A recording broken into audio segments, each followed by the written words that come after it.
Hi, this is Jim Starkweather with the KitMaker Network, and I've got Ernie G with me. We're taking a look at the new, fairly new, actually I think it's pretty much just out, Dragon 1/6 scale Sherman. This is the M4A3? It's M4A3. It's M4A3. It's the 105 millimeter version. Right, the 105 millimeters, so the one that really packed some high explosive punch sometimes. Anyways, we're going to take a look at this kit because obviously, looking at the box here, you can see it is massive. I mean, the chassis of the tank is essentially about as long, the lower hull is probably about as long as this box with just a little bit of padding. Yeah. Ernie, tell us more about the kit that from your perspective. Well, it's for a 1/6 scale Sherman, who would ever imagine that we would have a model this large in this day and age? Being an action figure collector, I've owned quite a few 1/6 scale vehicles. The biggest being in my collection right now is a 1/6 scale Bradley from 21st Century Toys. So I'm not totally shocked about the size because I've got vehicles this large. But for anyone that's coming from building 35th scale armor kits, this is like the mother of all Shermans. Can you imagine how many 35th scale kits you could, Sherman builds, you could fit inside the hull of this thing? It'd be one of those Matryoshka dolls. You can just have a little progression going on, which would be kind of cool. Ernie mentioned earlier, which I thought was kind of a good point, is that essentially you take 6 of these tanks and stack them next to each other or in line, and you've got the length of the full real deal. Sherman. So essentially, 5 more of these boxes would be the length of a real Sherman. So the Sherman wasn't a huge tank compared to obviously like a Tiger or anything like that, but it's still pretty crazy when you think about that. This box on the box itself weighs about 30 pounds. The plastic on the inside weighs about 24 pounds. So that's just to give you an idea. Obviously, not all that's going to be used or utilized on the model. Some of it's the screws and so forth. But that just gives you an idea of how much plastic is here in the box. So. I don't know, what else do we want to talk about before we open her up? I don't know. It's a sturdy box. It is a sturdy box. I should mention that it did get a little bit of battle damage. I'll have to tilt the camera down. This is a master shipping carton. So it looks like Dragon's used a master shipping carton to save costs, from having a nice glossy box.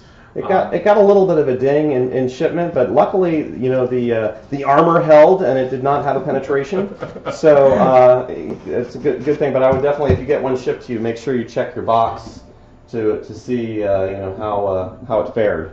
What else should we say about it before we open it up? Because people are probably like, "Open it! We want to see it." So shall we just maybe show? Yeah, let's just open it up. All right. All right. So the first sprue we have here looks like just some bogey wheels, and we've got the sprocket. Wow, so the thing is massive.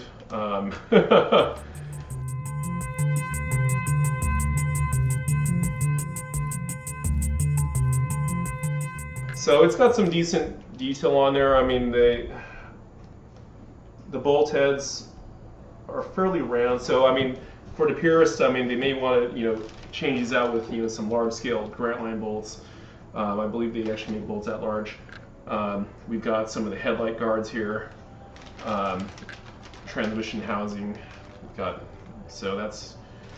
There must be a lot of. And we've got 2 of these trees. So these are 2 of those parts, 1 for each side, obviously. There must be some major differences in production process, though, for like making stuff this thick and big. It looks like it came out, really well for obviously not. Well, yeah, for flow, I mean, you've got to have thick sprues. Yeah. So and then obviously injection molding process. Like this, I don't know if you can see, but the vent work on the back is really nicely done. There's no interior detail on this kit, so no engine detail, no. We noticed there was a periscope provided for kind of right there at the driver's cupola, but pretty much nothing else. Yeah, it seems like the model was kind of blown up from pretty much the 35th scale kit, because noticing here some of the details are a little bit soft. Did we mention the unused parts? Yeah, noticing on the instruction manual there were some manlet parts that were grayed out. So I'm assuming that they're probably going to be doing a 76 millimeter version as well. It's only logical that they do that. So here we've got more of the suspension.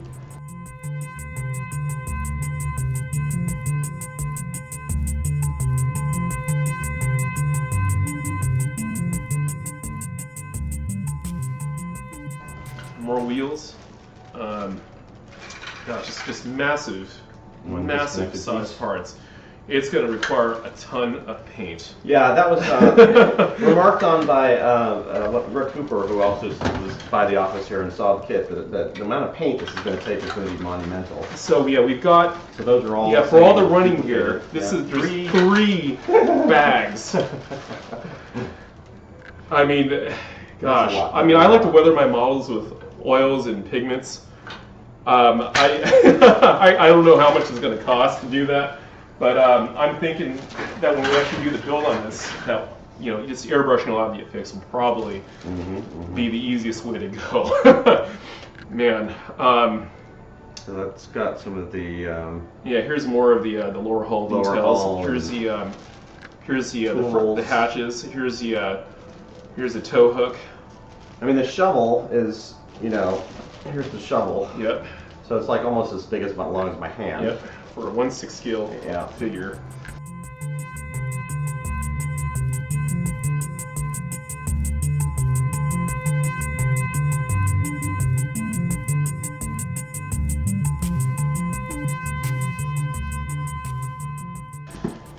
So yeah, I'm an action figure collector as well, and I've got a full tank crew that will be ready to complement this vehicle.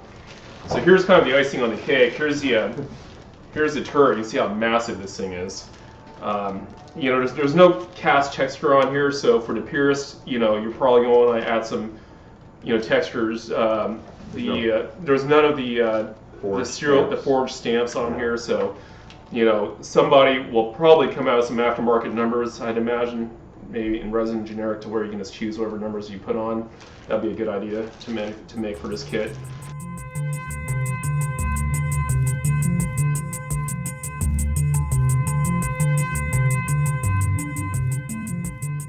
But yeah, the enormity of this kit is just amazing.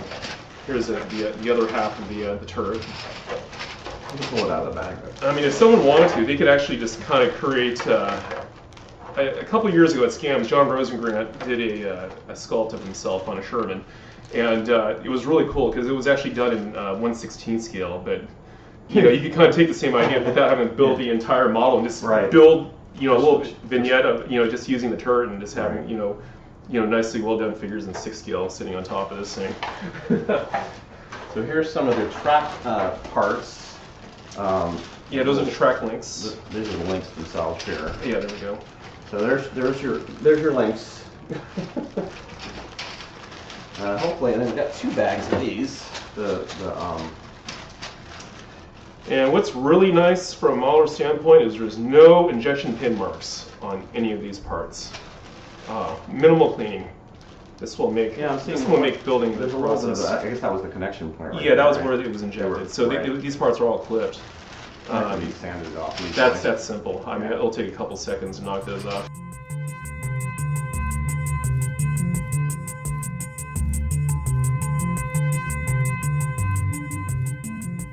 Alright, I'm getting down here. We've got another. So here's the mantlet This parts. is the part with the non-used mantlet, and then this. Let's see. This is actually both of those are showing non-used. Where's the actual one? Oh, here. Here's the rear, the aft bulkhead.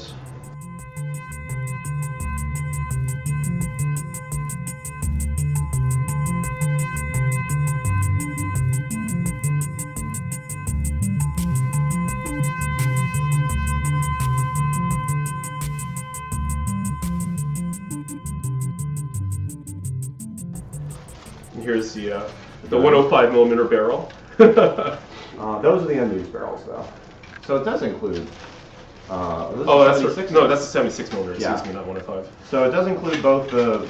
I'm not sure that all the parts are there. They may have another sprue. Yeah. They release the other version. Well, interesting. So they actually include the 76. Yeah. I mean, did they give you all the parts? What else? Yeah. Well, the provisions are for 105 millimeter for markings. For the markings. But it wouldn't be hard to do. Yeah. Well, a clever person obviously could. You know what? Yeah, work with those. You could totally do a 76 with what's in here. More of the track the chevrons. So yeah, the track links are T48 style rubber track links. Here's the front transmission case.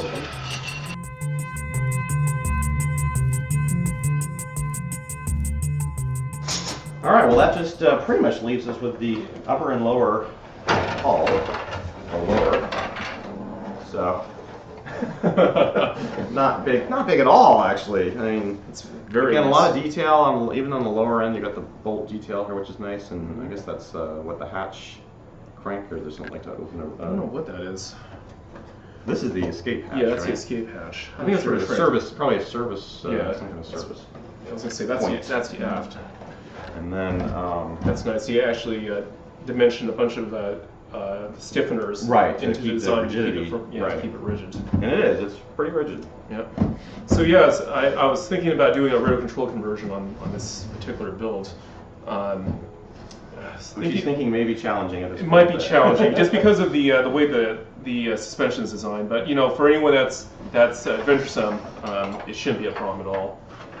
But it'd be surely impressive to do. Move this Alright, over some here. foam pieces to protect the upper hull of the interior of it anyways. Alright, let's see how it actually did survive this. Oh yeah, it didn't get damaged in the least. A little bit of stress here, but not much. Oh yeah, that's probably a different impact or Yeah. something. But wow, okay, so, Yeah, so so we- nice. There is a casting mark here, Yeah, C. And it's actually got weld beads. Yeah, and it's got weld beads. Looks like they spent some time on trying to make at least this upper hull very detailed. But No, again, I'm sure it may be the 35th scale or CAD, Yeah. CAD existing. Well, CAD. you know, for the guy that's going to super detail this model, I mean, they're going to redo all the gas Wow, caps and all that kind of stuff, all the So you know much to bolt work with. heads, you know, texturing the hull. Mm-hmm. But Sure, getting that in the shot. Yeah, good. you know, this is a very good start. This is a very good start to begin with. You can actually see where the mold is separate. This whole back aft Now, part right here, you can see the So, separation. in terms of release history, have they released? The only what- other release that was before this was the Panzer II kit that they Okay, did. right. So yeah. So before this, you could maybe get some kind of small 6-scale, probably metal kits and things like that out there. No, there was actually a company many years ago called Viper USA that made one about 10 years ago. No plastic kit. Yeah, it was actually plastic, but it was very limited. Accuracy wasn't as good. You want to try a test fit on the upper and lower? Yeah, we do that. And It then has these connection points here, which are obviously for screwing in. You probably screw in the upper and lower hulls. yeah, the only thing I noticed here, maybe when you glue the bulkhead on, I don't know if you can see this, but you can see the lower hull's slightly warped. Yeah, I do see that. So, but when you put all the bulkheads in place, it may straighten everything So out. that is the rear Yeah. link. Alright, so Yeah, just we for a got- part this large, it's so difficult to keep everything straight. I think they fit down into the Yeah, I didn't see- mounting points. It seems like there's enough hole there. Well, maybe not. Let's see. Maybe they just.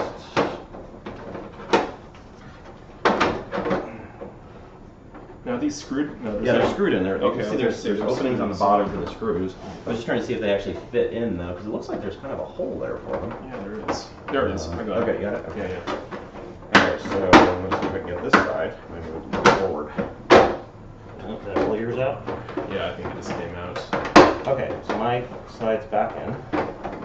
And that's just in. So yeah, I mean, tolerance-wise, obviously you'd want to do this with probably I would probably more just, of the hull assembled. I would probably just screw the seam together. Yeah, and gluing it together. But in with- terms of fit, it looks like it's obviously. I Yeah. don't see a lot of issues. Well, I think once everything is glued together, you know, the bulkheads, Right. you know, it's going to straighten everything out to where everything will positively lock with each other.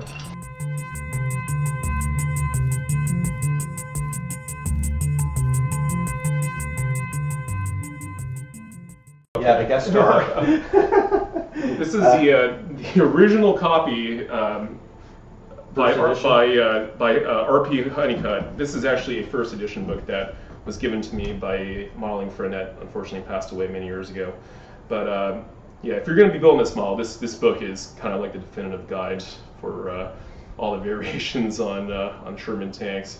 So whether it being if you want to modify or even convert this to another version, this book would definitely have Would be line the drawings research. and I know it was technical, reprinted. I think about 5 or 6 years ago. So You may have trouble finding a copy if you're on the hunt for one, but new copies were introduced out there, like I said, about 5 years ago. So I know that some should still be floating around for a price, which is not a cheap book even to start with. I think the first thing that needs to be done to this thing, to approach this build, is probably to build up all the running gear in the tracks. That's probably going to be the most logical thing to do. Get a process going. Yeah, and as far as spraying this thing, there's a couple of different methods I have in mind, whether actually just using spray cans or using a high velocity, a HVLP type spray gun to hose all the paint on. That would probably be the easiest way to do it. But I actually own a Iwata, a BE2 airbrush, which Iwata used to make, and it's a high volume sprayer, and that gun would probably put on a very broad pattern on this thing. For the large scale builders, what would be the best paint to use in terms of durability if they're actually, working with it in terms of well, even the Tamiya lacquers in a spray can, that stuff is pretty good. Testers is good too. Right. So an oil base. Yeah. Something out. So obviously, it just depends on what type of model you are. Some guy may just be happy with just spray painting the thing OD and putting the decals on and calling it good. Some are going to want to weather this thing. So you're going to use a lot of different shades of olive drab to do that. So putting on different base colors to add the depth. Oh, there's some really interesting kind of bulges here. I wonder if that's taken off the original. Yeah, no, that's all part of the original. I wonder if this production issue is kind of. It seems like that would all be part of the same. No, the reason why that's there is because of the mold. Because this is a separate feature, so when they're adding the tooling in, it's a part that's slid into the turret. That's the reason why it's done that way. Because they can't make the whole thing one piece. this is such a complex part. Right. Because this can't come out of the mold, right? Because there's negative draft. Right. So when you pull it out, it ain't going to come out. Yeah. But everything else can be pulled out. So how do they put it in after the kind of fact process? Is it like the part comes out, and the tooling, I'm sure they have a slide that comes out that allows you to remove it out of the mold. But you can see these are all injection pin marks. It's good to be on the inside, not on the outside. Right, of course. right. Exactly. But another thing too, I noticed on the model, this does not include a 30 or 50 caliber machine gun at all. Right. It does have a hole for the mount, but there's no mount either. So Dragon does actually make a 1/6 scale 50 caliber kit. That it's very good actually. I have one, and it can be modified to be used with this, unless they're planning to come out with a specific version with the mount on this. I'm glad to see the parts. I didn't see it mount. Maybe there was one in there, but I didn't see it on the instructions. So. Yeah, I saw on the box there's an antenna mount without an antenna, at least in the image. Although that would be easy to build in and make an antenna. Yeah. They're showing a searchlight on the top, and of course the normal accoutrements. We looked at the tools, but all the pretty much standard things you'd see. Yeah. Another thing too, we need to look at the decal sheet. So we've got your basic American stars. They're not stickers, which is good because a lot of the action, the Dragon 1/6 scale action figure out with vehicles in 1/6 came with stickers. And so your painting and marking guides on this, just so for the people who are really curious, is the 31st Armored Regiment, Normandy, 1944. Yeah. So that's what they. These things are so big. What I would probably do is I would cut these out and use them as a template, and I would just airbrush the markings on. That would probably be the best thing to do. But well, that probably wraps up this unboxing. Like I said, if you have any comments or suggestions, please leave them in that area. And if you maybe bought this kit recently yourself and you want to share, your impressions of it, let us know what you think of it. And if you've got a project going, we can always love to post your photos of how far you are in your build on it. Thanks. I'd like to thank Ernie for stopping by and doing this for us, and we're gonna look forward to seeing what he's gonna. And I'd like to thank Dragon USA because they did send us the sample specifically for Ernie to take a look at. And thank you, Dragon, for making this. Thanks, Leo.